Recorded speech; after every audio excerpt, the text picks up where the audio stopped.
Assalamualaikum warahmatullahi wabarakatuh.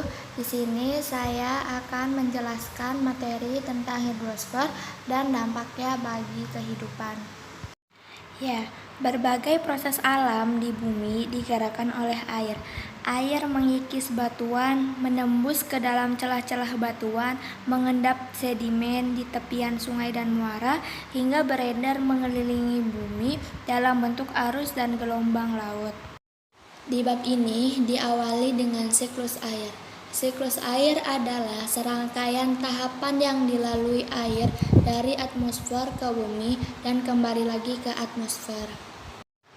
Siklus ini terjadi melalui proses-proses berikut. Yang pertama ada evaporasi. Evaporasi adalah proses penguapan air oleh panas matahari. Yang kedua ada sublimasi. Sublimasi adalah proses evaporasi yang terjadi pada salju dan es. Yang ketiga ada transpirasi. Transpirasi adalah proses penguapan air dari tumbuh-tumbuhan melalui stomata atau mulut daun. Yang keempat ada evapotranspirasi.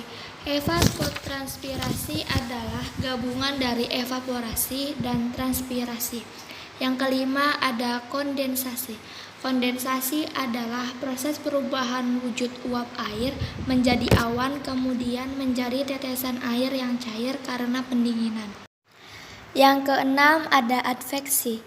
Adveksi adalah proses gerakan air secara horizontal melalui atmosfer karena perbedaan tekanan udara. Yang ketujuh ada persipitasi. Persipitasi adalah proses ketika uap air yang terkondensasi jatuh ke permukaan bumi sebagai hujan. Yang kedelapan, aliran permukaan atau runoff. Aliran permukaan adalah proses mengalirnya air di permukaan tanah.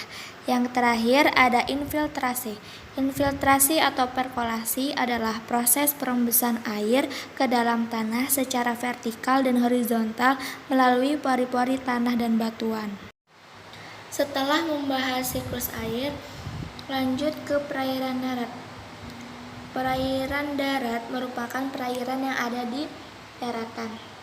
Adapun air yang terdapat di bawah permukaan bumi disebut tanah. Selanjutnya, faktor-faktor daya serap lapisan tanah terhadap air.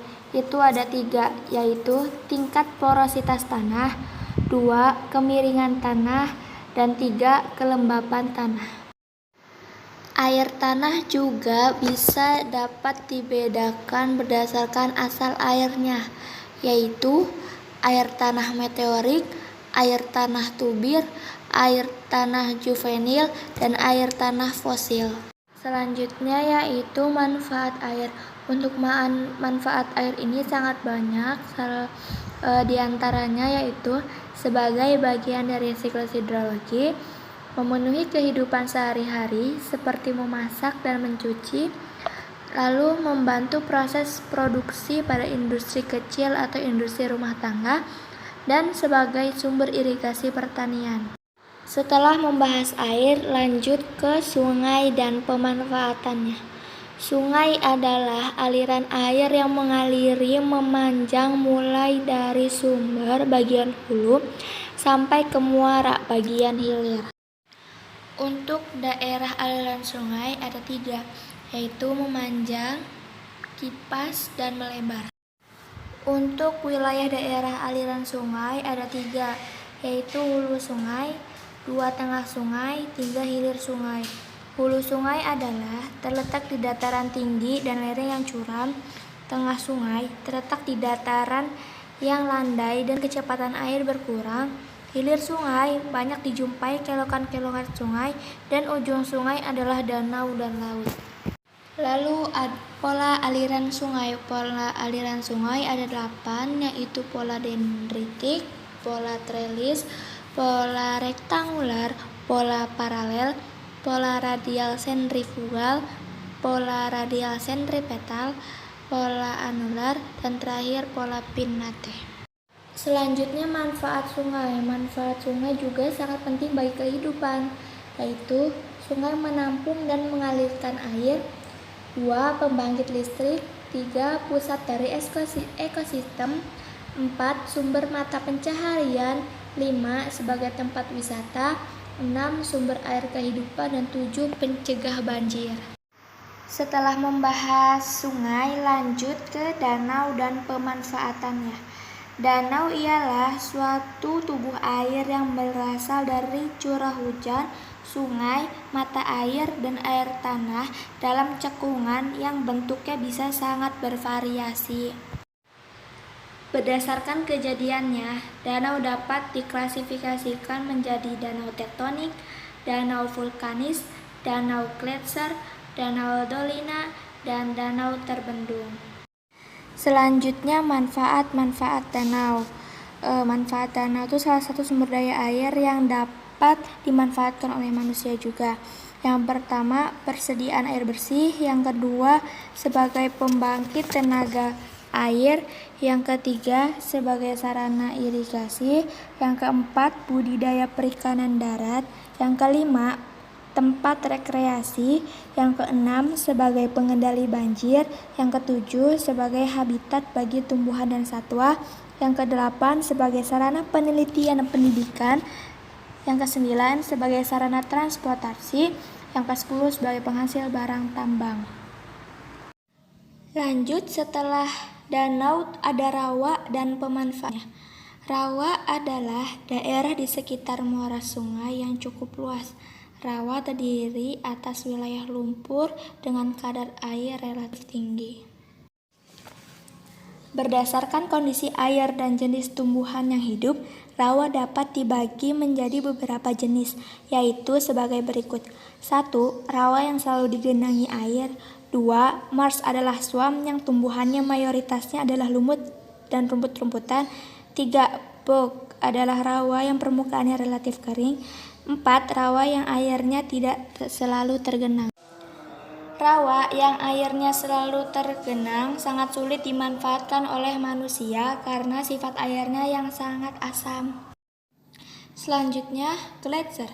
Gletser menyimpan cadangan air tawar yang besar dalam bentuk es. Gletser terbentuk dari penimbunan salju yang mengeras selama bertahun-tahun. Selanjutnya, dari gletser ke perairan laut. Laut adalah tubuh air asin yang sangat luas dan saling terhubung antara lautan yang satu dan lautan yang lainnya.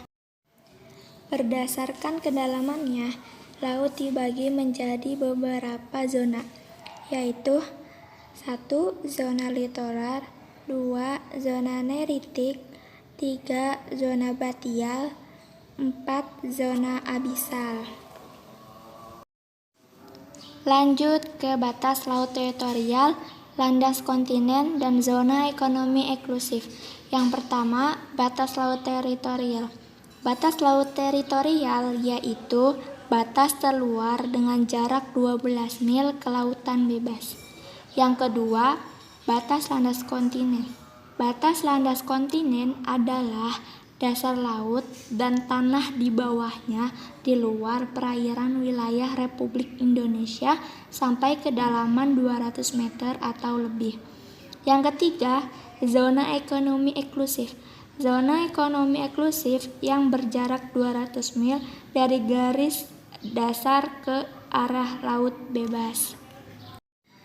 Lanjut ke manfaat laut. Laut adalah salah satu sumber daya alam yang memiliki nilai ekonomis tinggi.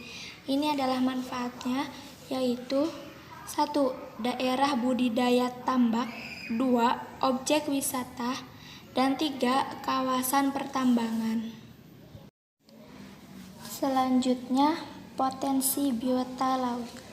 Potensi biota laut di Indonesia antara lain rumput laut, mangrove, dan ikan yang tersebar di seluruh perairan Indonesia.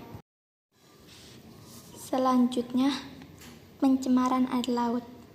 Pencemaran air laut dapat dicegah dengan melakukannya upaya konservasi laut, yaitu konservasi ekosistem pantai dan konservasi hutan mangrove. Selanjutnya, Lembaga-lembaga yang menyediakan dan memanfaatkan data hidrologi adalah Pusat Penelitian dan Pengembangan atau Puslitbang Sumber Daya Air dan Balai Besar Wilayah Sungai di Kementerian Pekerjaan Umum dan Perumahan Rakyat.